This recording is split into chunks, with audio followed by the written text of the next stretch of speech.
Welcome to the News in 5. We begin with global news, where Hamas has signaled readiness to negotiate a 60-day ceasefire with Israel, raising hopes for a pause in the 21-month Gaza conflict. The US-backed proposal discussed in Qatar includes Hamas releasing 10 living hostages and 18 bodies, with Israel allowing a surge in UN-led aid and withdrawing forces to Gaza's borders. Despite Israeli airstrikes killing dozens, including aid seekers, both sides are engaging in proximity talks, with President Trump pushing for a deal to end hostilities. In Africa, South African President Cyril Ramaphosa has condemned a 30% tariff imposed by US President Donald Trump on South African goods, calling it a unilateral blow to trade relations. The tariff, set to take effect next month, threatens South Africa's export-driven economy, particularly in agriculture and manufacturing, prompting calls for African nations to strengthen intracontinental trade under the AfCFTA. In Nigeria, the US has slashed non-immigrant visa validity for Nigerians to single-entry 3-month permits, down from 5-year multiple-entry visas, prompting strong backlash.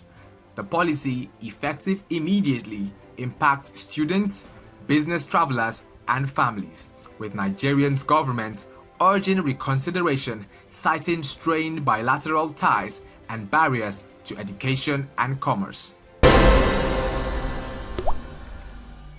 Still in Nigeria, 7 major banks have restored international transactions on Naira debit cards, a move that expands online dollar payments for millions of Nigerians. This reverses years of restrictions, boosting e-commerce and travel while strengthening Nigeria's integration into the global digital economy. In sports, Nigeria's Super Falcons secured a hard-fought 1-0 win over Botswana in their second Women's Africa Cup of Nations group match yesterday in Casablanca. Substitute Chinwendu Ihezuo's 89th minute goal, assisted by Esther Okoronkwo, clinched a quarter-final spot for the 9th-time champions. Despite dominating possession, Nigeria faced a resilient Botswana defense, with Nigerians praising Ihezuo's clutch as the team pushes for a 10th title. Now, here's your speed round. Quick-fire headlines from the week. The UK approved a new offshore wind farm targeting 1.2 million homes by 2030. SpaceX launches 28 Starlink satellites from Cape Canaveral, expanding global broadband coverage. Nigeria's government sets 16 as the minimum age for tertiary institution admissions, reversing an earlier policy. Nigeria's Dangote refinery began exporting jet fuel to Europe, boosting energy markets. Nigeria's Thames won Best African Act at the Mobo Awards, celebrated widely by Nigerians. That's the News in 5.